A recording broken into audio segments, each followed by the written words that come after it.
welcome everybody to the second panel. The title of this panel is Media Pluralism Under Pressure. And I'll start straight away by introducing the panelists. Right at the end of the table on my left is Ismail Aynashe. Ismail is a feature writer and investigative journalist based in London. He writes for The Guardian and The New York Times. He's a fellow at the Dart Centre for Journalism and Trauma at Columbia University's Journalism School and an associate at the Cambridge University Migration Research Network. Next to him is sitting Orla Lajmo. Orla is a writer and critic. He contributes to magazines and newspapers in Sweden. He was president of the PEN Sweden from 2009 to 2017, and he is now on the board of PEN International. He is also the co-author of a book published by PEN Sweden titled Where is the Language of Democracy? Next to Orla is Claire Potter. Claire is Professor of History at the New School for Social Research in New York and Executive Editor of the online journal Public Seminar. Claire is co-editor of the book Historians on Hamilton, How a Blockbuster Musical Restaged American History, and she writes for general audience publications such as Dissent, The Washington Post, Jacobin, The New York Times, and Eurozine. Sitting directly next to me is Ernst Gelleks. Ernst is senior correspondent for ORF Radio, which is the Austrian public service broadcaster, and Ernst is the foreign correspondent for Southeastern Europe, based in Budapest, and is responsible for for Hungary, Slovakia, Czech Republic, Poland, Romania, Bulgaria, and Greece. So that's the one head of a spectrum, and Ernst has been a constant presence on ORF-TV for covering some of the most major issues in foreign affairs, the Greek crisis, the refugee crisis, and most recently the developments in Hungary. So really pleased to see everybody here on the panel today. I'm just going to start by explaining a little bit about what this panel is about. So we've talked about definitions, causes, interpretations, and possible responses to populism, or perhaps better said, illiberal democracy. This panel is about, okay, what's the role of the media? And this is a issue, a dilemma that media across the spectrum are facing. How do we reconcile the principle of free speech and the principle of representation and neutral reporting and coverage with the danger of the exploitation and manipulation of free speech by anti-democratic forces?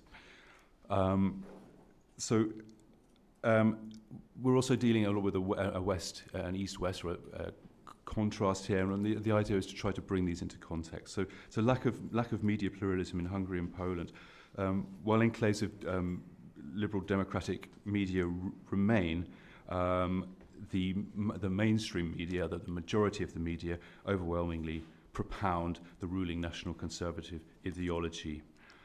For liberal media in these countries, beyond the question of mere survival, is actually just how to get heard and how to make an impact, how to avoid being used as a token example of media freedom.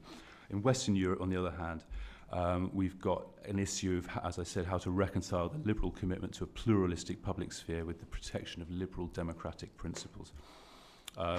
This is notoriously being exploited by the far right, whose explicit aim is to obtain cultural hegemony by reframing the political debate and by shifting the boundaries of acceptable political discourse. So there are various, two possible responses to this. One is to exclude the far right, to not offer the far right a platform, and to argue that exclusion is, the proper form of engagement. The other alternative is to engage with the far right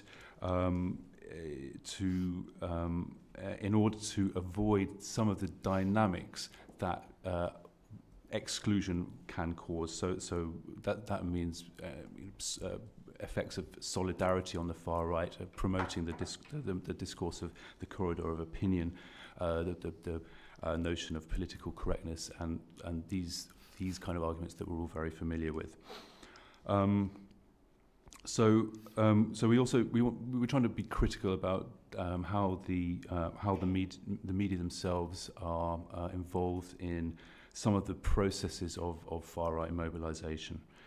And let's also look at some kind of concrete examples. How are media, for example, covering the very fraught question of national boundaries and migration, which has perhaps been the defining debate in politics, and was reframed the political boundaries since 2015.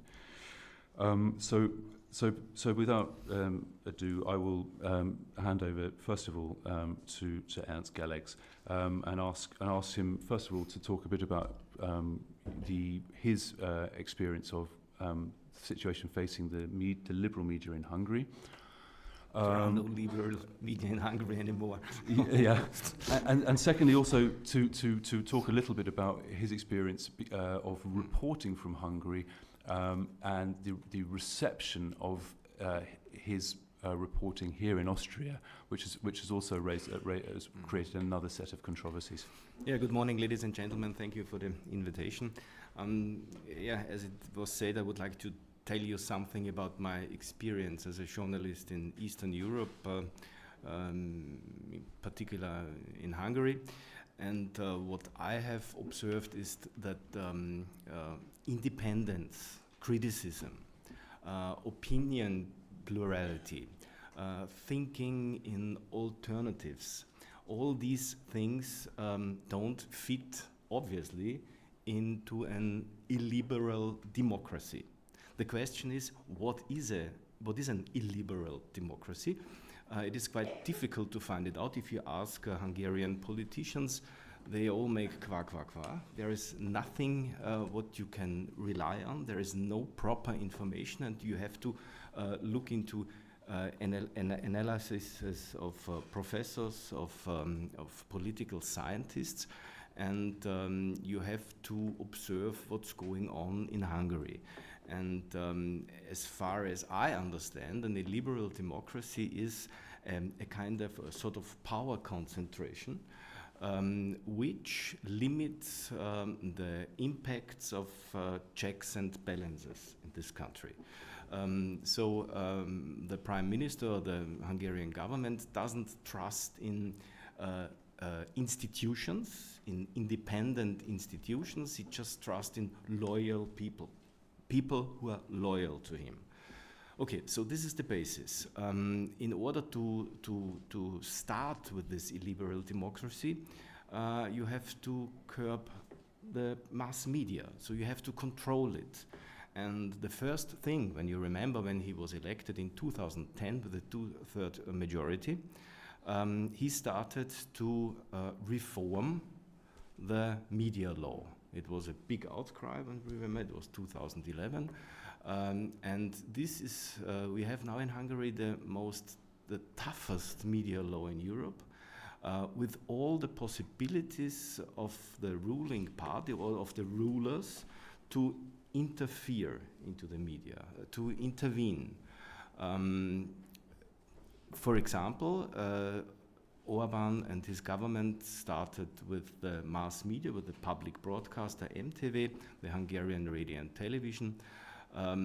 They stopped opinion plurality.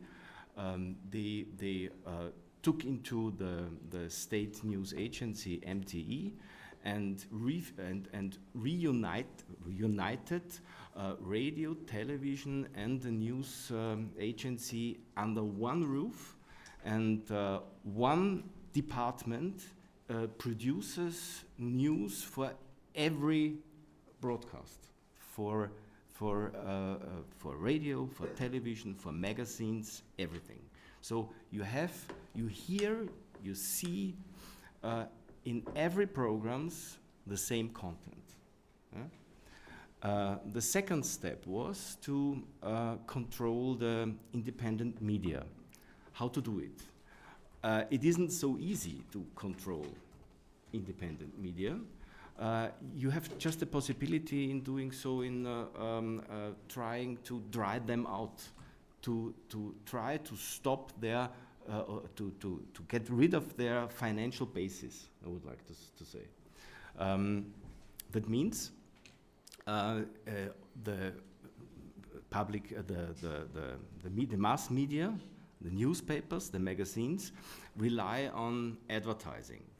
The most financially, the potential companies who finance media are half state-owned media. So the first thing was he ordered the state lottery, all the important companies to stop advertising, to stop paying ads in these newspapers. This was the reason why the traditional left liberal newspaper Népszabadság collapsed at the end of the day. And the third way was to buy all these newspapers, magazines, and the oligarchs who get rich with Orban, they bought these newspapers, and now they are in the position to control the political discussion with their media, with their newspapers. So after, let's say, 8 years Orban in power, you have almost no liberal media in the country. You have just Népszava, which is a newspaper, a small newspaper, which is a left-wing newspaper critical to the Orban government. You have HVG, it is a political magazine, it works like Profil in Austria. And then you have the internet. So the only criticism, the only critical reports about the Orban government you can read in the internet. Yeah, that's my analysis in the first part, but I think we can discuss a bit later about details. Okay, good. Then, so I'll now ask Ola to elaborate on the first of all your experiences as a board member of the PEN International and your overview of the situation in Central and Eastern Europe, but also the experience in Sweden, where there have been also very, very heavy controversies over giving a platform to the far right, particularly on book fairs. Oh yes, how many hours do I get? Anyway, I think we should, can you hear me by the way? Yeah. I think we should start out with the controversy over the book fair in Gothenburg in 2017, which all of the Swedish delegation here was heavily involved in, I can tell you that. What happened really was that a magazine on the extreme right wing, it's called Nya Tider, New Times, and it has over the years published text by well-known anti-Semites, for instance, and conspiracy theorists in Sweden. They were trying to take part in the Gothenburg Book Fair in 2017, and they had done that already. They had been represented, and nobody noticed them because they were just off in a corner somewhere. But this year, there was a media hype around their participation, so a lot of Swedish writers had to decide, can I participate on the same terms as this bunch of anti-Semites? I think we should call them that openly. A lot of people I respect and writers that I respect declined to take part in the book fair. I was at that time president of Swedish PEN, so I had to take a principal stand as well. And as you know, that same spring, an Islamist terrorist, Rahmat Akilov, killed 5 people in the center of Stockholm with a stolen truck. And I had a strong feeling that we can't leave these public spaces, whether we talk about streets or book fairs, to the extremists. We have to be there. So I decided to go there both as a writer and as a representative of Swedish PEN. It was not an easy decision, really. So we decided to write a book, a small pamphlet about our deliberations concerning the book fair, this magazine and our own participation. To put it really shortly, we decided that yes, the book fair is like, it's a commercial venue. They can decide exactly who they want to invite and who they want to keep out of their book fair. So there is no obligation for them to open a space for an extremist magazine like this. They're not a state department, they're not public service, they're a commercial venue. They decide who they want to invite. Nevertheless, since the extreme right wing use freedom of speech, they love freedom of speech as long as it is their freedom of speech and nobody else's. We have to come up with a counter measures and counter arguments.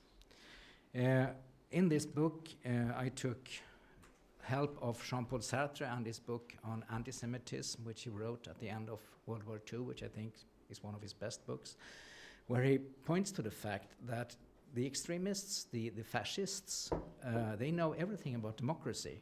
They know how democracy works. They know how to exploit freedoms, the freedoms of democracy. But people who then say, yes, we have to defend freedom of speech, even if it sort of is the freedom of speech of fascists and anti-Semites, okay, I can go along with that. We have to defend their freedom of speech or we will damage freedom of speech. But we can never, ever stop there. We have to continue and find our own countermeasures. Democrats all over the world who wants to defend freedom of speech can never stop and say, yes, we have to open the floor to these people, period. We have to understand our responsibility to counter their arguments and to counter the appeal of this kind of fascist language itself.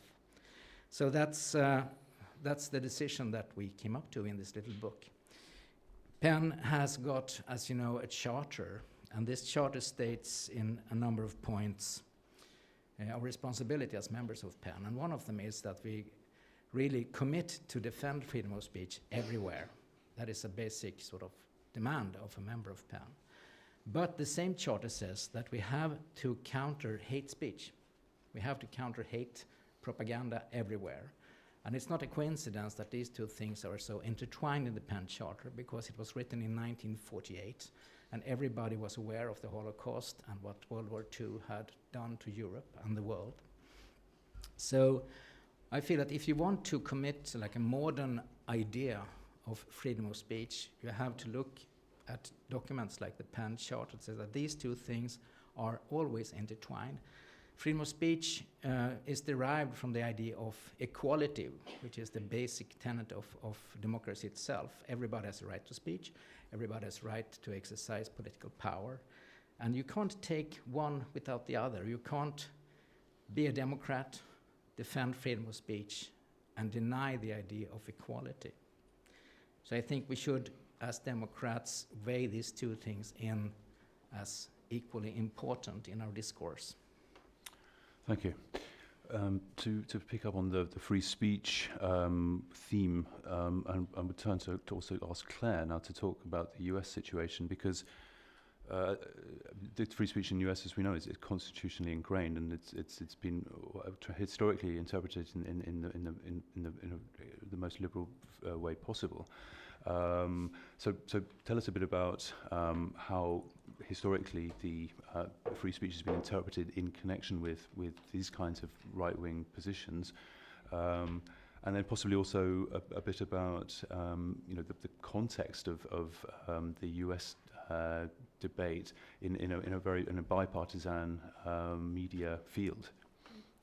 So free speech is not just in the United States Constitution. It's the First Amendment to the Constitution. For those of you familiar with American history, the Constitution is actually rather short.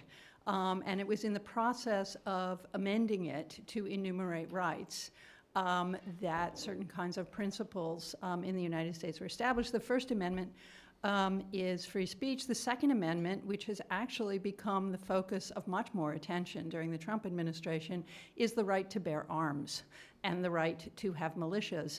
And the First Amendment and the Second Amendment have come into clear collision over the past 10 years, but also in the past 2 years. in particular. I think it's important to note that this year there has been a mass shooting in the United States every day. All right? I mean, just imagine that as Europeans who do not carry guns. If we were in an audience in the United States, I would be quite clear that probably, 2 or 3 of you at least were carrying a concealed weapon. Now, why do I say that? Because it has everything to do with free speech. Whether, in fact, people can speak, whether they can represent themselves, has everything to do with whether, in fact, there's an assassin in the vicinity. I would like to also say that comparisons between US and European democracy and the media within that environment have to remain conscious of a discourse in American history around exceptionalism. The moment of the Constitution was a moment in which Americans declared, really on very little basis whatsoever, that the nation that they were founding was unlike any other in the world. Okay, and that is the idea of American exceptionalism actually took root within liberalism and has migrated to the right over time. So that part of what you see in the media environment in the United States is right-wing media working to preserve what they see as the principles of American exceptionalism. At the core of that is whiteness, all right? And a sort of long-term effort in the United States conservative movement to both eliminate what conservatives see as the quote-unquote privileges of race. In other words, trying to create an egalitarian, anti-racist society. Their version of that is that when you talk about race at all, you must be a racist. Okay, so there's this sort of odd balance in the right-wing media of both elevating whiteness and eliminating any kind of conversation about race that might make those ideas more complex. I think the second thing that has to be introduced in this environment is our very own keyword in the United States, which is fake news. I guess that's 2 keywords. But fake news has 2 aspects to it. One is obviously stems from the use of social media to spread false facts. Something that began way before the 2016 election, but was weaponized in 2016. And the use of the internet to promote conspiracies and false narratives. One of the things that's critical about this kind of news, and it functions as news in an internet environment, even though it's false, is to take particular true things and skew them into other kinds of conspiracies, so that the end game, and this is one of the conspiracies that was being circulated throughout the 2016 election, that Hillary Clinton was running a child sex ring out of a pizza parlor in Washington, D.C. Everyone's allowed to laugh now. Attained credibility on the right to the extent that actually somebody came with an automatic weapon to the pizza parlor to free the children. So one of the problems we have here is that hate speech is masking itself as facts. What do you do with that in an environment in which the amendment to your Constitution protects all kinds of speech? Now, constitutionally, hate speech is not protected by the First Amendment in the United States, and yet the problem is you cannot litigate this in an environment in which quote-unquote news outlets are proliferating relentlessly. The history of free speech laws in the United States has theoretically supported liberal values over time, both in their application and in debates over what conditions prompt limits to free speech. But free speech has also promoted conservative values over time, and part of what has really shifted in the last 2 years decisively is that conservatives in the United States, both conservatives within the Republican Party and the right-wing fringe that is mostly supporting it, no longer actually think about free speech as being a universal value. Rather, they imagine it as a weapon that can be used against liberals, otherwise known in the United States as libtards. And so an aspect of free speech in the United States is the invention of these new keywords that actually speak volumes to a conservative audience that liberals often don't understand. Okay, so why do liberals not understand them? Because part of what has happened to the media environment is that it is so corporatized that every news outlet is more or less narrowcast to a specific audience. And you combine that with the fact that almost anybody can have a news outlet.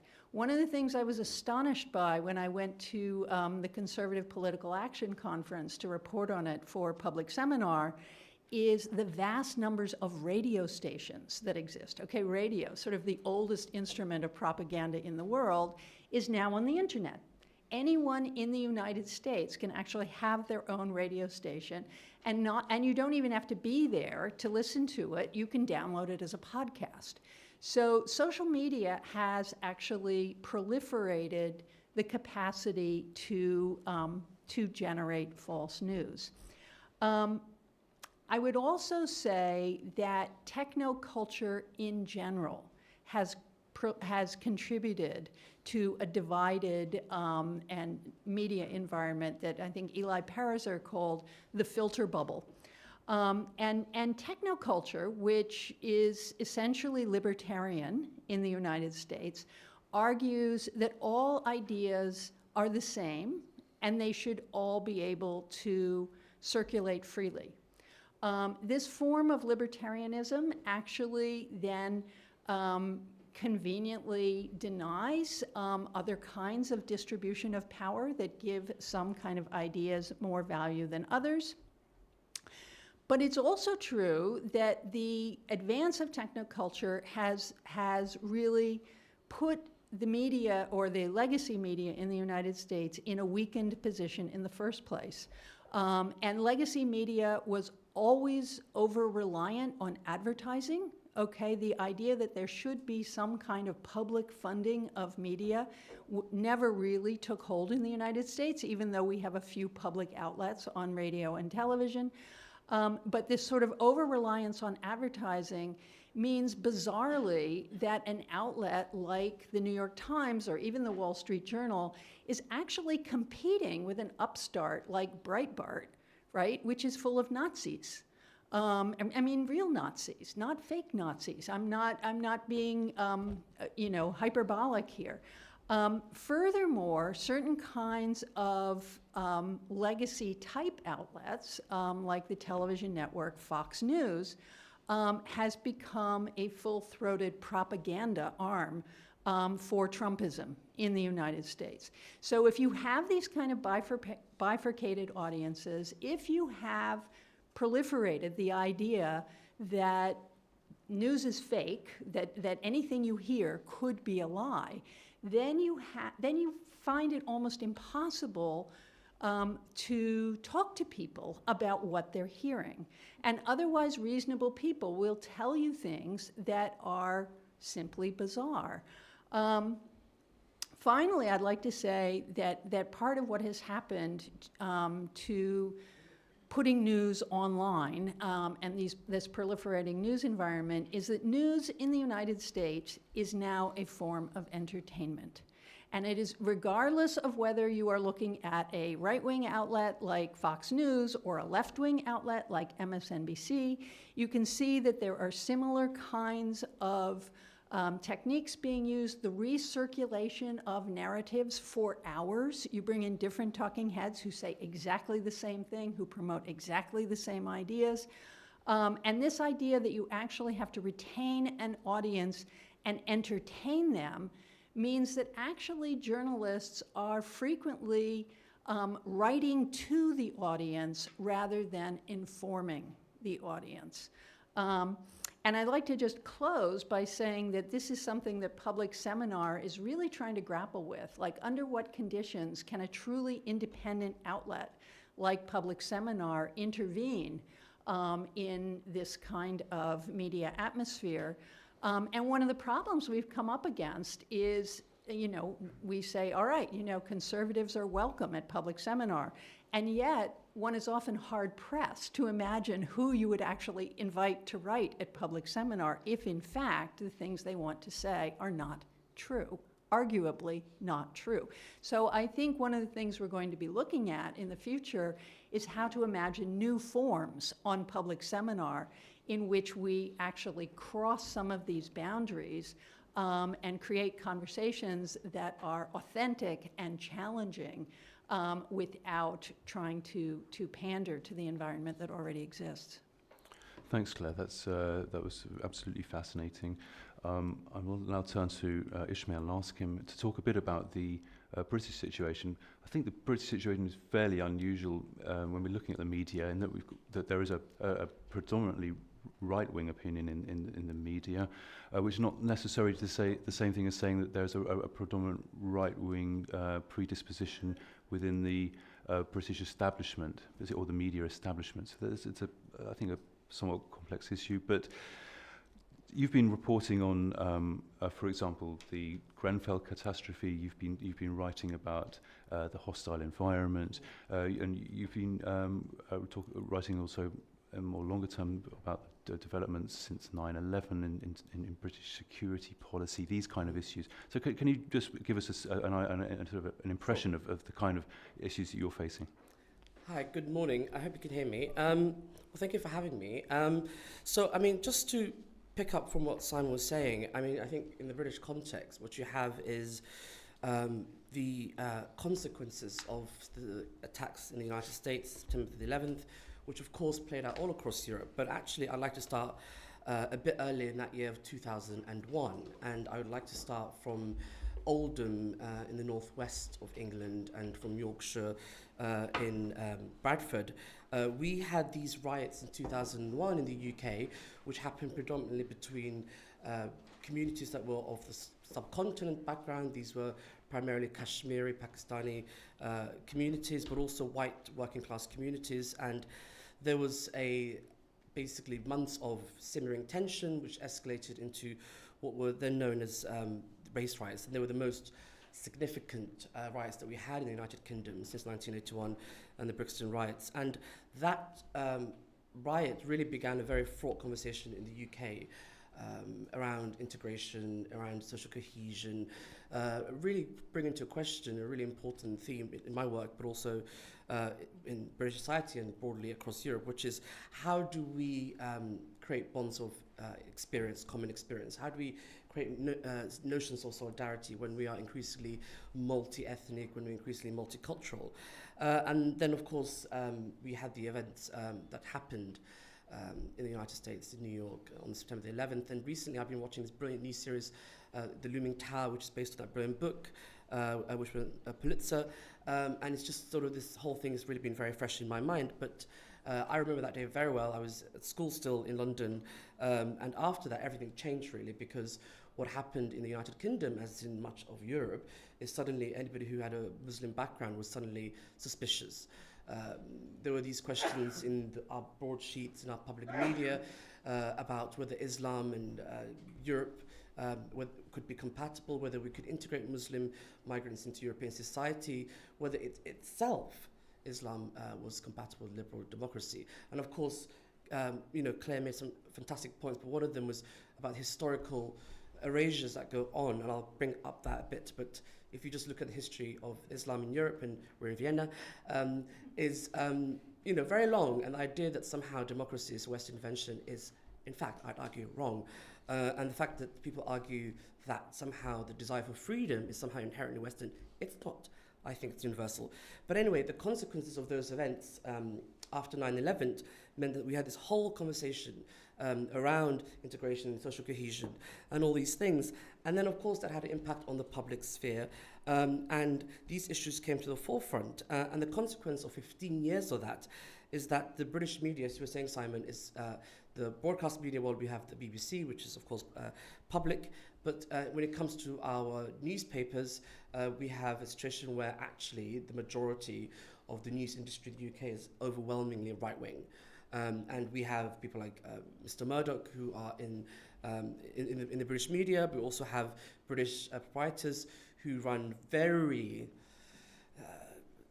perhaps some of the most right-wing and outrageous news operations probably in the West. But nonetheless, the consequences of 9/11 was that these fraught conversations became much more public. And now we've arrived at a position where the far right, or the alt-right, or whatever you call them, I mean, to my mind, they've always been here. They're just under a different guise. Have co-opted and have taken the language of people broadly on the liberal left. And I know this firsthand, both in my journalism in terms of the stories I cover, but also in terms of my experiences after 9/11 of trying to be in groups like British Muslims for Secular Democracy, One Law for All, lots of groups that were trying to do very good things, that were saying we are opposed to, we're anti-clerical. We're secularists, we're liberals, we're opposed to religion playing a role in society because often that means men, have control over women and children, and we think that's a bad thing. Now we're arguing this from a secularist, liberal perspective, and the words that we were using and the kind of language we were deploying, I mean, nobody gave us time of day. This is 2004, 5, 6, 7, and there's one particular moment I remember very well, I just thought I'd share, which is almost a decade, well it is a decade actually, because it was 2008 on International Human Rights Day, and we were marking International Human Rights Day, and there was a group of us, and we had some supporters like A.C. Garelian and Richard Dawkins and others, and we were standing outside 10 Downing Street with our wonderful leader at the time, Mariam Nouazi, who's an Iranian human rights activist who was speaking very passionately, and then on the other side of us, the police were protecting us. There was basically very few of us, were these mostly white British folk who were sort of trying to get into our demonstration. We were sort of saying no. And on the other side, there were people from Hizb ut-Tahrir, who were an extremist group. And they were screaming so loudly on both sides, it was sort of almost a metaphor, that we in the middle were completely drowned out, and no one in the mainstream media covered us at all. I think the only publication that covered us was Russia Today. And I can't quite remember the headline, but it was something like, British secular Muslim voices drowned out. And in a way, that's what's happened, really. And that's my contention here, is that after that, the people on the alt-right, the new right, took our language. They took our language. They took, real legitimate concerns around integration, real legitimate concerns around the role of women in Muslim societies, real concerns about the use of Sharia tribunals in the British system, which is a threat. They took that and they reinvented it. And now we have a situation where, as Claire and others were saying at the panel, there is this great panic around freedom of expression, freedom of speech. And we have issues in the UK right now. Tommy Robinson, I don't know, some of you may know, but he belongs to the English Defence League, or did belong to the English Defence League. And in 2008, as I was mentioning, when we were commemorating International Human Rights Day, the English Defence League was not in existence. They were kind of a proto-entity. And before that, in the 1990s, you had the British National Party. And before that, of course, you had the National Front. Now, note the change from the British to the English. And I come to Brexit, because Brexit very much, to my mind, is a reflection of a disease within England. And it's English nationalism that has driven us to a, potentially no deal that nobody voted for. And I won't dwell too much on Brexit. I'm sure you'll pick it up later on, Simon. But there is a thread that connects these kind of histories. And the fact that the far right, new right, alt-right, whatever you call them, co-opted our language. And then we come to the media. The media gave them a platform. The media mainstreamed them. I mean, look at Trump.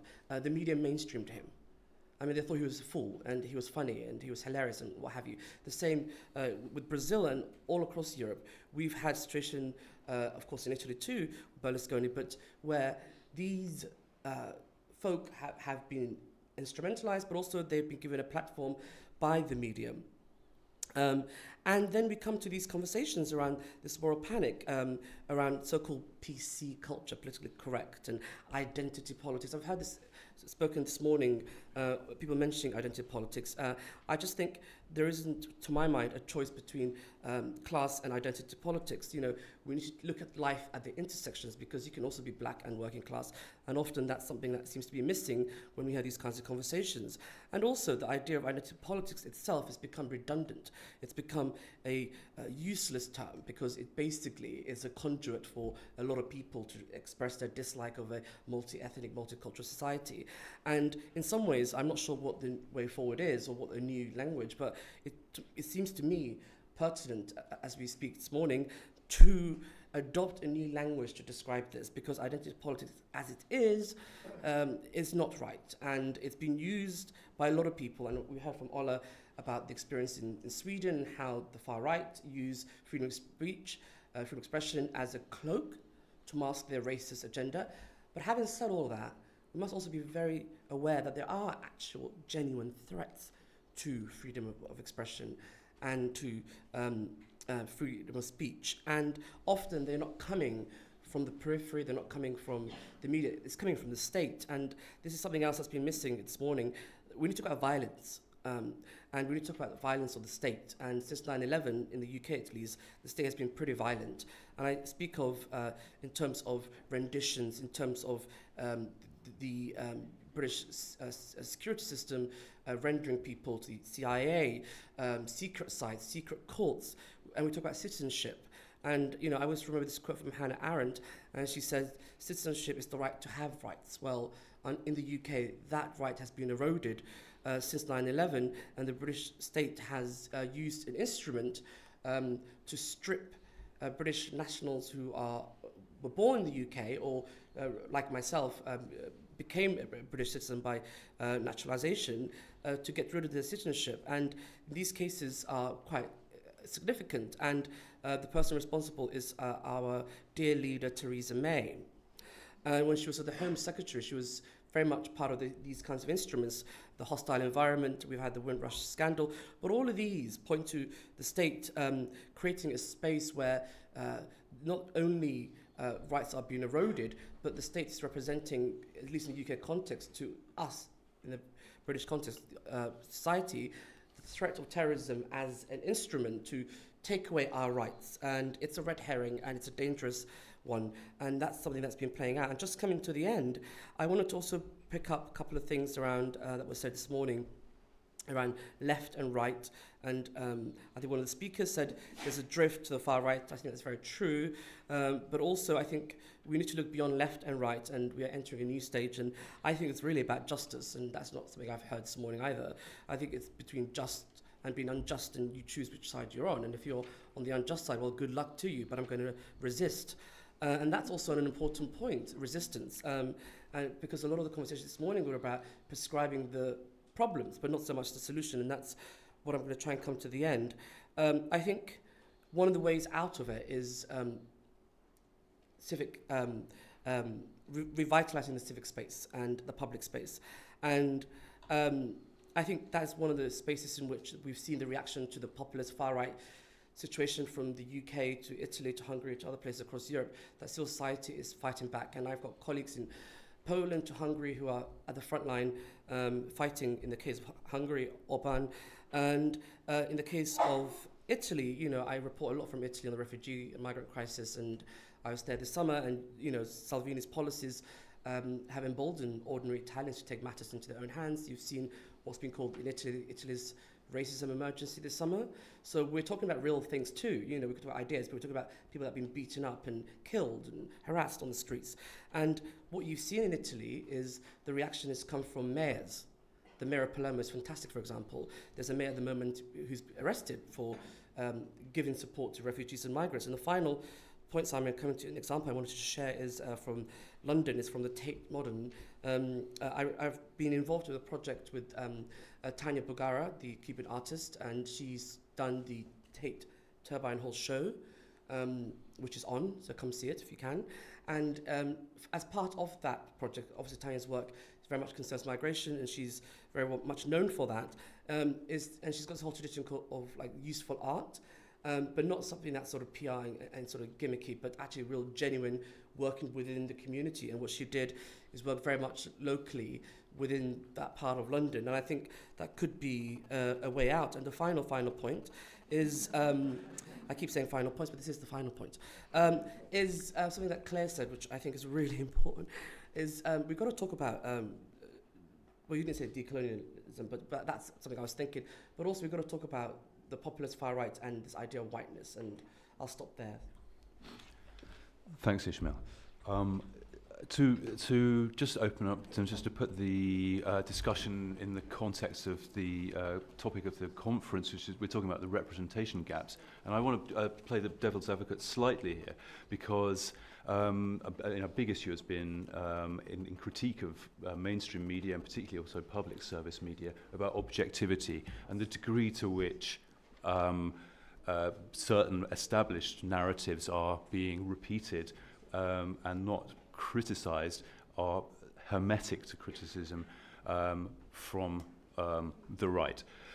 This is particularly an issue, I think, when you've got a kind of a blurring of boundaries and a mainstreaming of the right, so that in fact it's the possibility is that conservative positions are de facto lumped together with right positions, and that this mainstreaming process could potentially lead to a political bias in media. So I want to ask Ernst Gelligs here, because you've got you have direct experience with critique coming from the public or from political quarters about your reporting on the Hungarian situation. Can you tell us a bit about that and how you? Of course, but just one sentence is in my mind, which Ismail told. You said that the media in the USA mainstreamed Trump. Is it right? Have I understood correctly? So what would have been the alternative? I don't know. There is no alternative. You have to report about this, what he's going to tell, what he tells. So there's nothing you can do. And the similar situation is in Hungary. It depends which spin the story has. You talked about objective of public broadcast in Hungary. Of course, every single report might be objective, but the question is which topics you report about and which topics you leave aside. And this is the point. You can see in Hungary, the public broadcaster in Hungary makes really propaganda. Government propaganda, and you can see it in the rates. I mean, the Hungarian television, the main news, it's Híradó, which is on the air at 7:30, the same time as ZIP in Austria, and the market share is 3 to 4%, which is almost nothing. So the people in Hungary know exactly that this is propaganda. Yeah? And look at the media outlets, how many people buy these newspapers. Magyar Idők, for example, which is propaganda media of the Orbán government. They finance themselves through the government. So public broadcaster is paid by government, is financed by government. All the media outlets who makes propaganda in the sense of the Orbán government get their funds from companies who are loyal to the government, and there are no independent outlets anymore, and if there are, they have difficulties to finance themselves.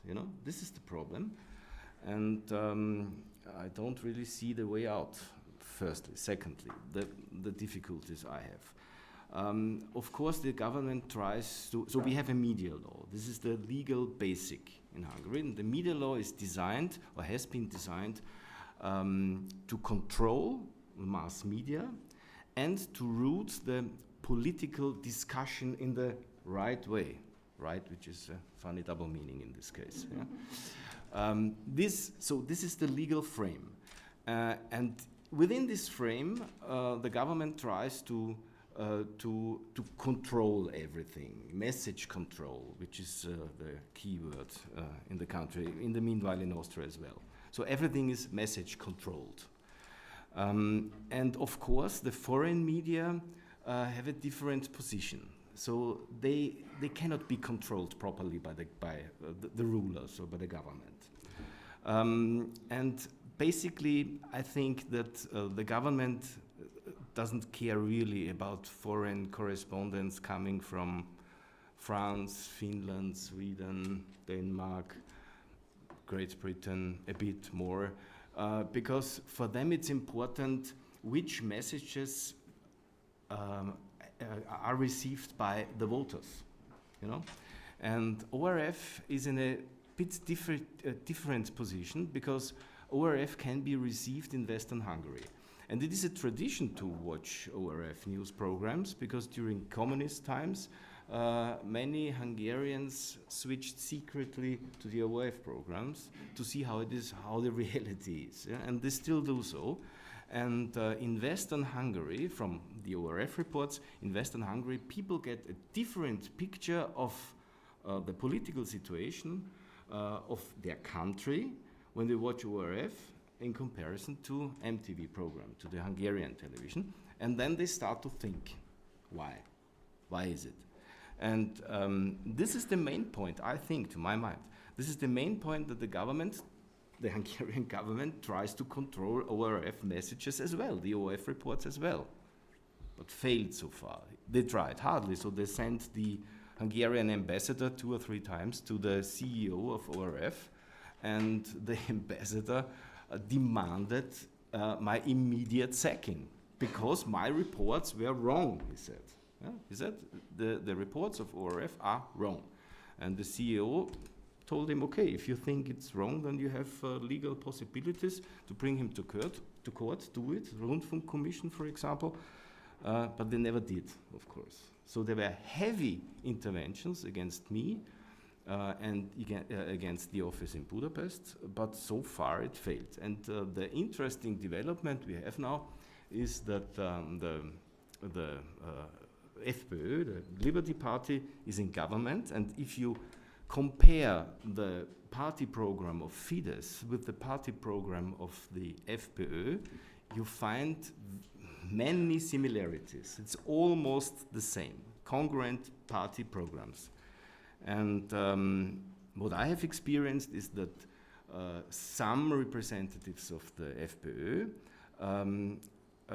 have got the feeling that criticism against critical reports about Fidesz and the Fidesz policy, they think it's critical towards FPÖ, you know, and the interesting development is that representatives of FPÖ started to criticize the ORF reports about Hungary.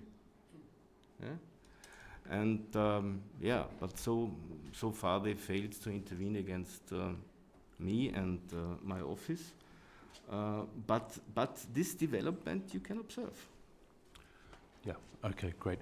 So I'm looking a bit at the clock and also the need to take questions from our audience. So the panelists will excuse me if we go straight to the Q&A question at this point, and panelists can then have a chance to develop on those questions. So let's start with some questions. Possibly, Rachel, would you like to begin the?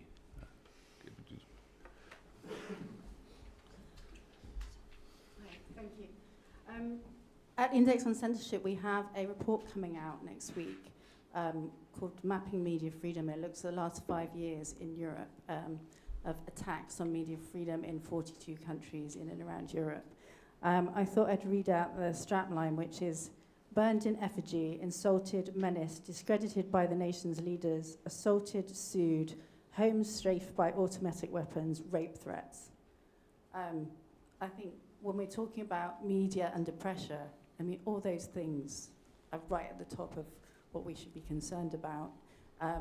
Individual journalists under so much pressure, people increasingly working freelance, so have little protection from a company structure, which is where the way that the media used to operate, with more and more people working on a freelance basis or working for small individual companies with very little financial backing.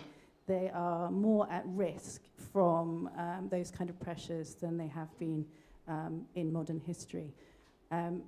But a worry that I have about how journalists are operating is the way that this language of normalizing is now being used. So I've heard journalists, who I think should be the last people saying we can't interview somebody from UKIP, or we mustn't interview Marine Le Pen, because by doing that, we're normalizing her. By doing that, we're giving her a platform.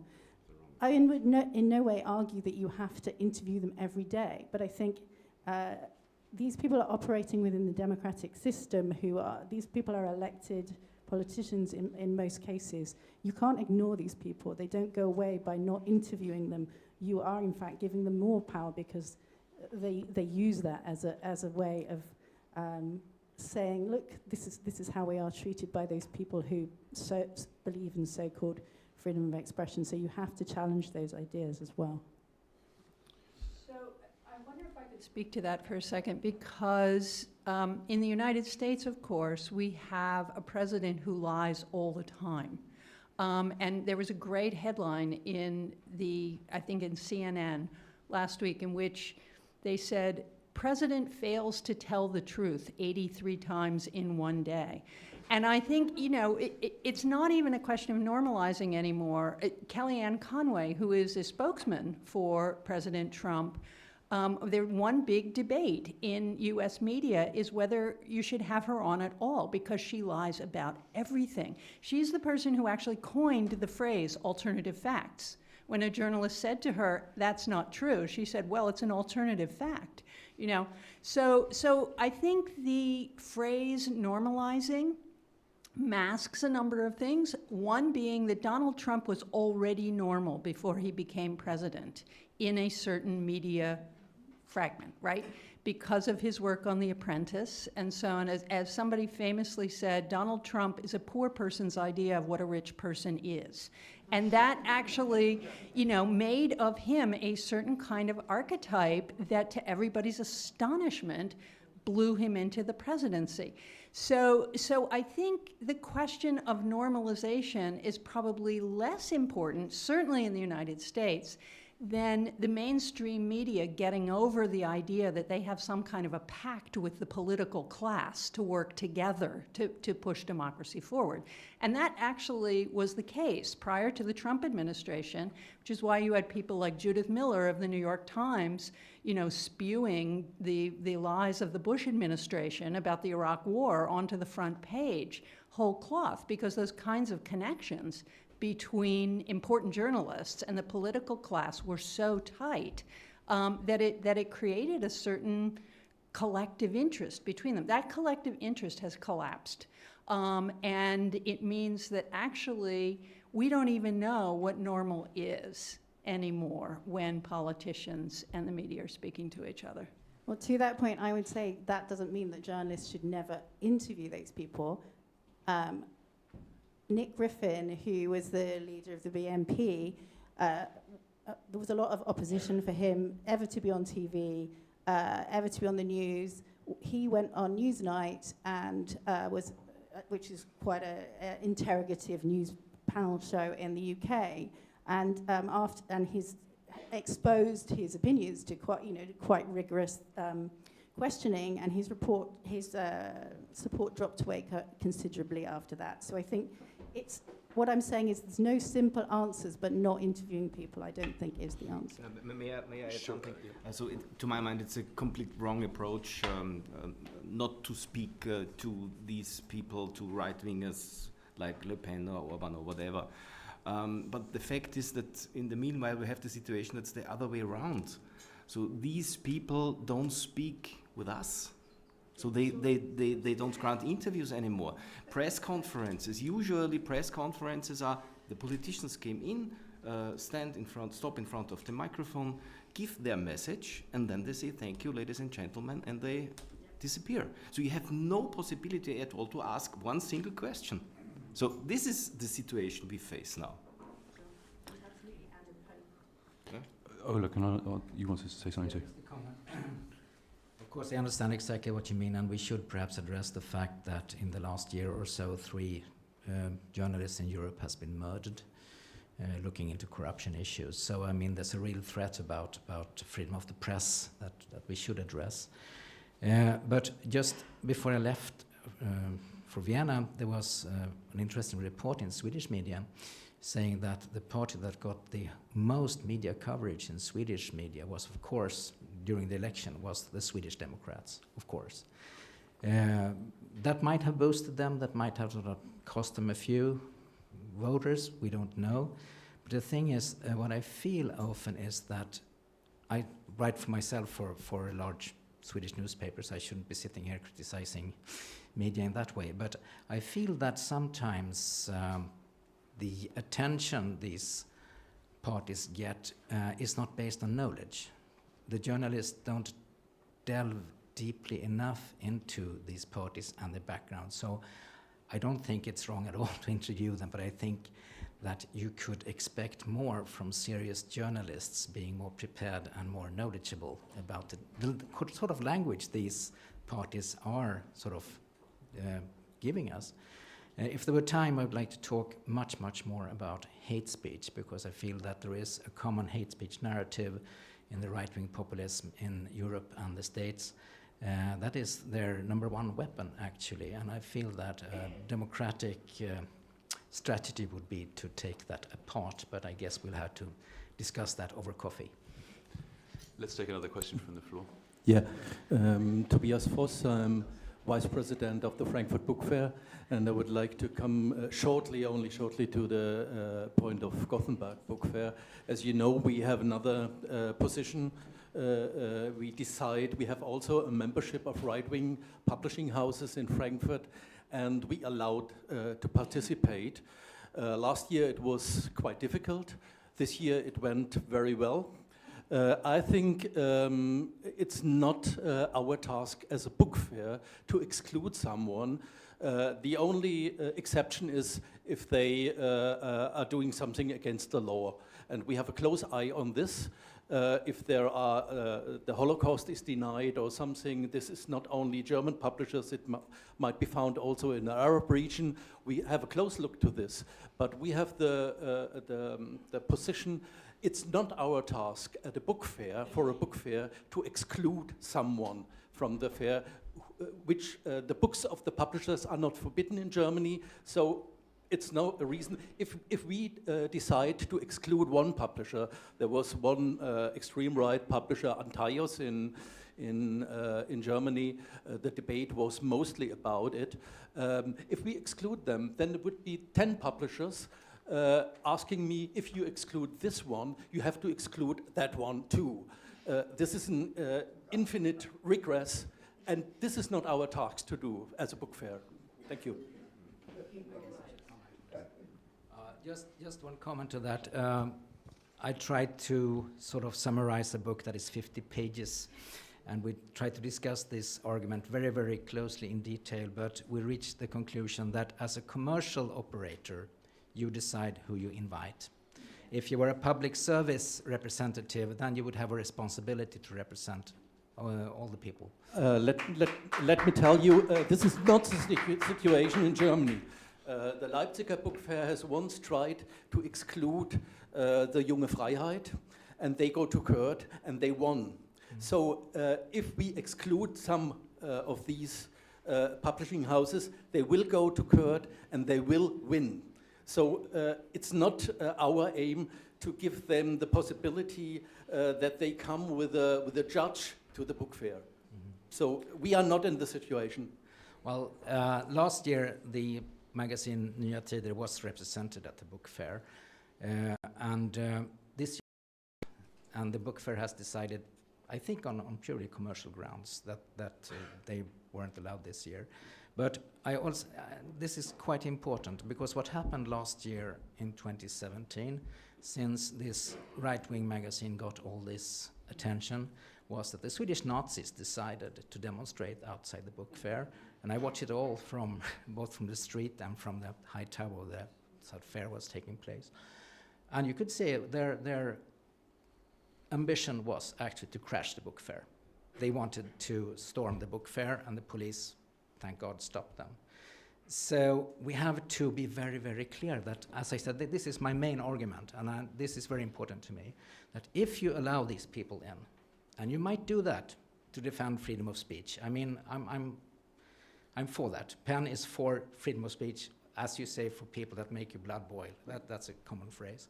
But if we do that, we have to have the democratic counter-strategy in place. We have to defend the basic tenets of democracy, otherwise we fail. So if you let them in, please, please, please have a clear counter-strategy how to defend democracy. That wasn't in place in Gothenburg. I completely agree. We'll take another question, and I'll also encourage editors here to talk a bit about how they've dealt with some of the questions we're talking about.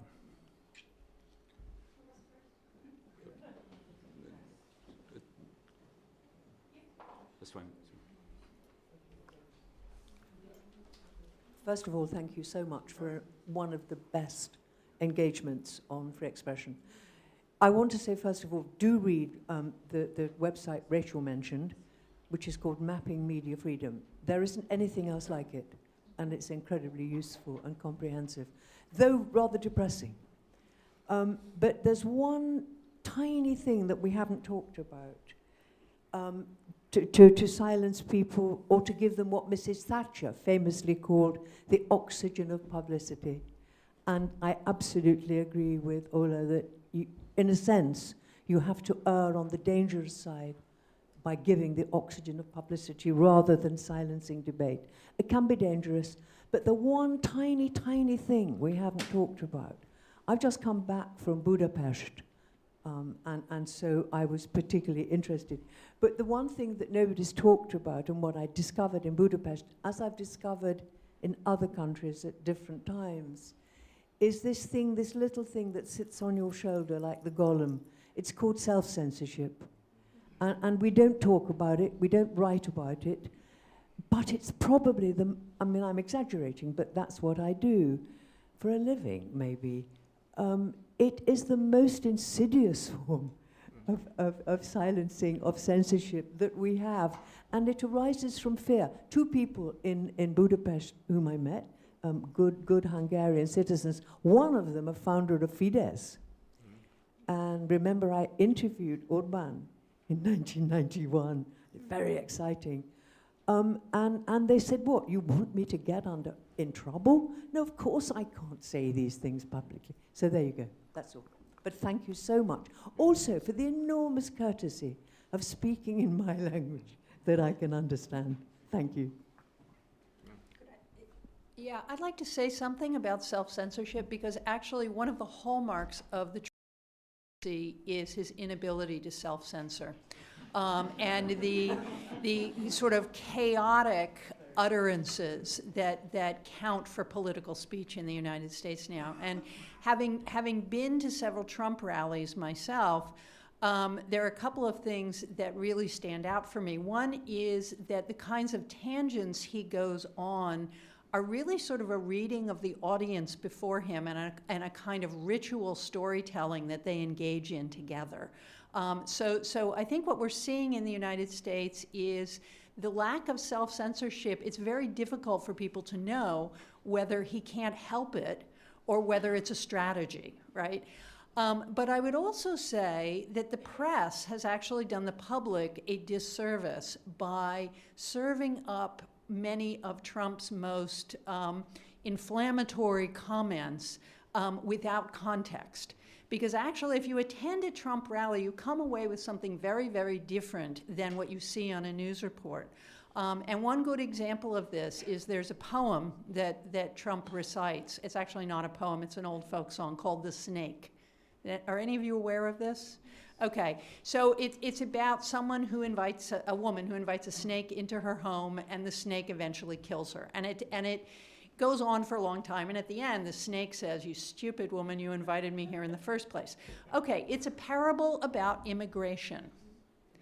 I have not once seen anyone in the press refer to this. It is possibly, except for the fact that Trump, you know, at a certain point points to those of us in the media pen and says it's them, they're liars, and everybody turns around and shakes their fist at you and screams at you, and which is alarming the first time it happens. But it is by far the most chilling aspect of a Trump rally when he reads this, what he calls his poem, and people encourage him to do it. Because it's about the death of democracy. It's about, you know, confirming for the entire crowd that immigrants will kill us all if we invite them in. I have never once seen the American press report on that. So self-censorship is a problem, but the press is also serving Trump up in a way that they think sort of conforms with a proper news narrative, but it actually often leaves out the things that are most important about him. Very short comment. I don't want to take up the oxygen of the room. But as I mentioned, I feel that hate speech is an issue we need to really address, because the aim of the kind of hate speech we see on the right-wing side in Sweden is aimed to incur self-censorship. It's about making people afraid what subjects they address. So this is a real threat to freedom of speech. We can't outlaw it, because then we are damaging freedom of speech the one way. But if we just open up for it, then that will result in self-censorship and threats and fear. So I feel the title of the little book we published for the book fair was "Where is the Language of Democracy?" And I think that is the real issue we have to address. Where is the language of democracy? And I totally agree with you, Ismail, when you say that we don't need a new story. We have the story, and it's a story about justice. It's about being alike in front of the law and everything. That's the basic story of democracy, and that's the one we have to defend. Yeah, just two brief points to come back on. I think, Ola, I think one, you were saying about the mainstreaming of Trump and others. It's not so much the mainstreaming. I mean, if a politician is of a populist far-right party and they're in the mainstream, as Rachel says, in the democratic space, we do have to engage with them. I don't believe people should not be interviewed, and I do believe in uncomfortable conversations, and I do believe it's a responsibility of freedom of expression and freedom of speech and also to audiences. But there's also something broader than that, which I think Claire picked up on. It's the cultural space, really, we were talking about, and it's the public space, and it's how Trump for a long time was mainstream through popular shows that seemed unimportant, uninteresting. And also we need to talk about the consequences of giving platform. I know that there's every day in the media, at least in the UK, there's some kind of event that's happened.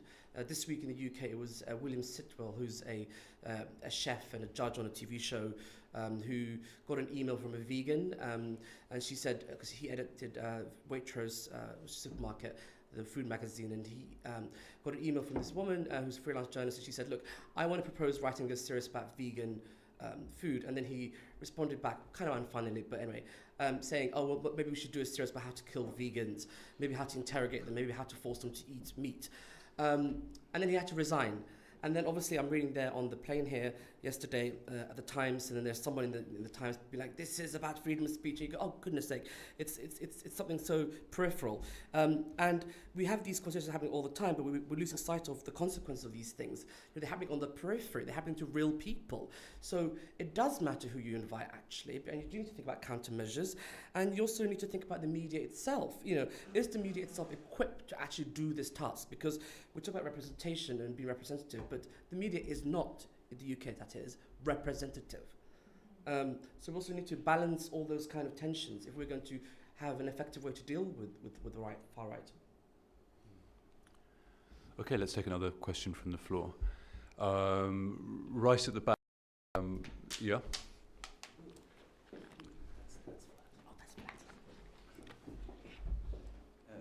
Thanks a lot for the panel, and especially for the last 2 points you, Ishmael, and Claire made.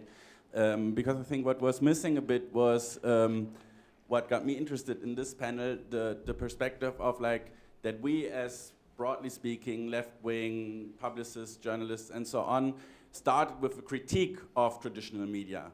And now we have a problem that we are being put in a position where we should defend something which actually we, in the first place, started to critique because it's not representative, because it's not inclusive enough, because it's not democratic, because it's funded by private or by state, and so on and so on.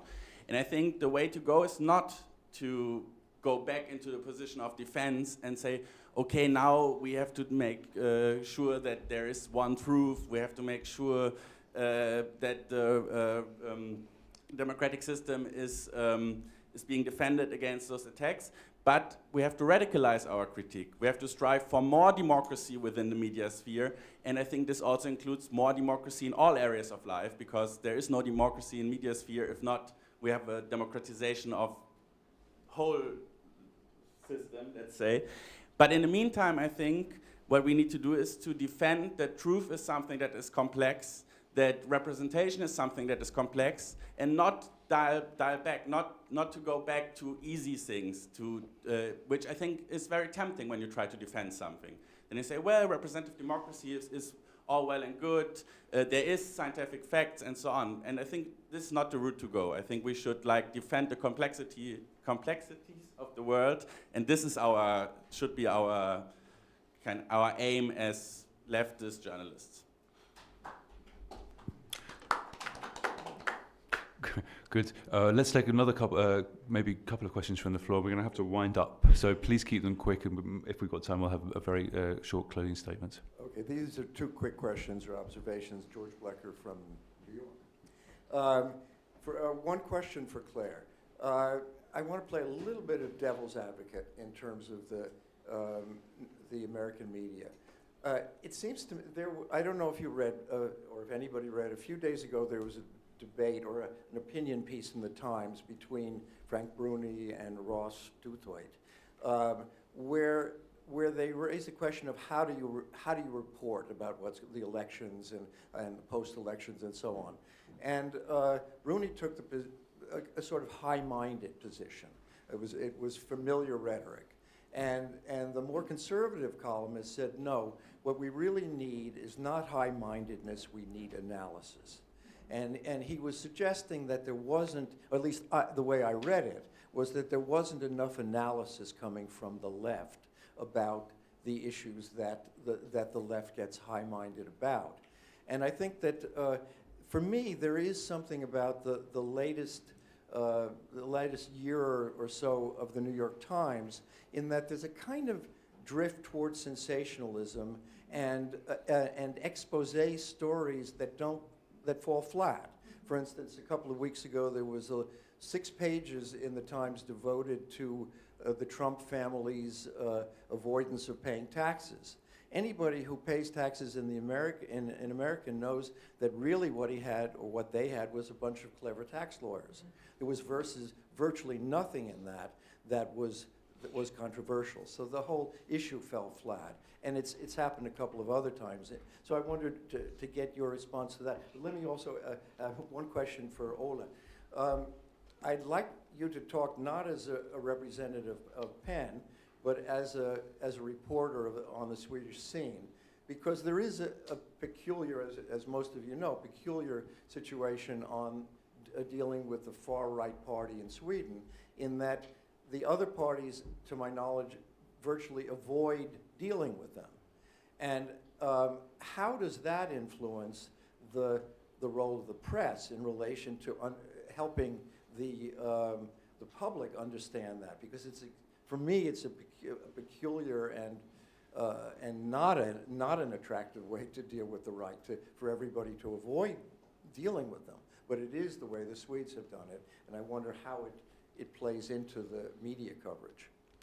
Should we answer those questions to two of you, and then I'm afraid we're going to have to wrap up. So briefly, I would say 2 things. One is, I actually disagree with you about the Trump tax story. If you read it deeply, part of what happened is they radically undervalued properties when they transferred them and were paying capital gains and so on and so forth. It's not that that's unusual, but it actually is against the law. And I think in the absence of Trump conforming to what had been a normal practice, which is to make his finances transparent, The press is doing a job that Congress refuses to right now. Hopefully that will change on Tuesday. But the president and his family deserve and need close investigation into their finances and how they are actually profiting off this presidency. So I think that's the thing I disagree with you about. What I agree with you about is I think both mainstream media outlets are frantic to keep eyeballs, which means they are throwing stories out there before they're finished, before they're well investigated. They are having these sort of gotcha moments, which Trump inspires, you know? So he says something horrifying and everybody goes, oh my God, that's horrifying. We have to write about that for 3 days. So I think Ross Douthat, who I have mixed feelings about, is correct that what we need is analysis. A deeply reported story is important, but it's not the kind of thing that actually large numbers of voters are going to read. What they actually need is a story saying, why is this important? Rather than references to character, to civic-mindedness, to, you know, the leader of the free world, yada, yada, yada. To actually say to people, this is what impacts the president's capacity to run this country in any important way. So, brief. Okay, one of the major questions in Swedish politics done in 1 minute. I think there are two different stories here. The one is other parties cooperating with the Swedish Democrats. They are not in the aspect that they don't want to form a government with them. They are not sort of openly cooperating with them in parliament. But they are part of the political Swedish system. They take part in the committees in the Swedish parliament, so they're not excluded in any major way. On the other hand, we should remind ourselves that the Swedish Democrats differ from other right-wing populists in Europe in the way that they do have an actual background in the Swedish Nazi movement. So one of the founders was a volunteer in the Waffen-SS, for instance. So this, of course, the moment you start cooperating, you have crossed the line, and none of the parliamentary parties right now want to do that. And I think that's a respectable position to take, actually. As I said, they differ from other right-wing populists. We have right-wing populists in the Scandinavian countries that don't have this background in the Nazi movement. But the moment you start to cooperate, for instance, with Dansk Folkeparti in Denmark, you see that they get a major influence of the policies of the other parties. And I think there is also a question of sort of self-preserval there, that they want to keep their own sort of line. So I don't think this is an undemocratic strategy, as the Swedish Democrats themselves are claiming. I think this is part of the political game played actually in quite a decent way, in my opinion. So we will have to wrap up because we were going to lunch, but my thanks to Ismail Aynasher, to Ola Larsmo and Claire Potter and Ernst Gellix for this extremely interesting, very intense, all too short discussion. I would also ask everyone to make their way upstairs because there's a 10-minute walk or so to lunch. We're running a pretty tight schedule. Thanks very much to everyone.